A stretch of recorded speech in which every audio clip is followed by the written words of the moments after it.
Diqqat, musofirda yurgan akalarimiz, ko'rib turganingizdek, aynan mana shu xleb zavodda bizda ish bor. Srochniy 18 yoshdan 50 yoshgacha bo'lgan erkak ayol hammani ishga qabul qiladi. Oyligi 90 mingdan 100 ming rublgacha 3 kun vaqtnoyi bilan.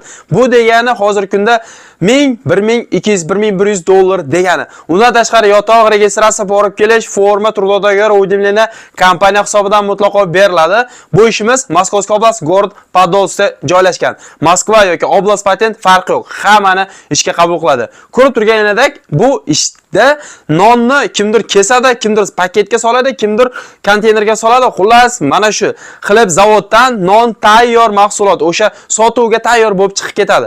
Mana shu joyda nima proses bo'lsa, hammasida qatnashishingiz mumkin. Xohlagan ishingizda, xohlagan yo'nalishingizda ishlashingiz mumkin albatta. Demak, xleb zavodda kuniga smenasi 3100 rubldan yotoq registratsiya borib kelish forma bepul. Agar Podolskda uyingiz bo'lib qatnashadigan bo'lsangiz, smenasi 3500 rubldan.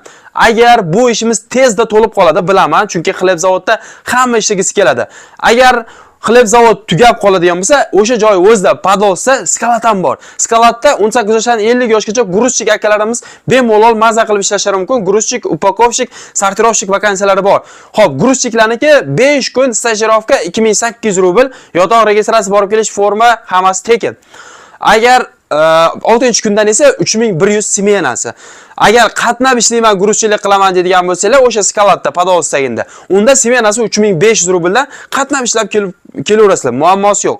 Xohlagan odam skalatda ishlasin, xohlagan odam xleb zavodda ishlasin. Mana ishni zo'ri. Albatta videoni maksimalni musofirda yurgan akalarimizga, ish qidirib yurgan birodarlarimizga jo'natib qo'yinglar. Like bosishni unutmanglar. Albatta Zuhriddin Musofir kanaliga obuna bo'lib qo'yinglar. Bilasizlar, Zuhriddin Musofir kanali Rossiya territoriyasida yurgan har bir odam uchun, har bir migrant uchun, har bir O'zbekiston, Tojikiston, Qirg'iziston fuqarosi uchun ish chiqarishda to'xtamaydi. Sizlar bizni qo'llab-quvvatlab tursanglar, shuni o'zi bizga motivatsiya va bundan da zo'r ishlarni inshaalloh tez orada chiqaramiz. Kanalimizdan uzoqlashmanglar. Bizni YouTube'da va Instagram'da hamda Telegram'da kuzatishda davom etinglar.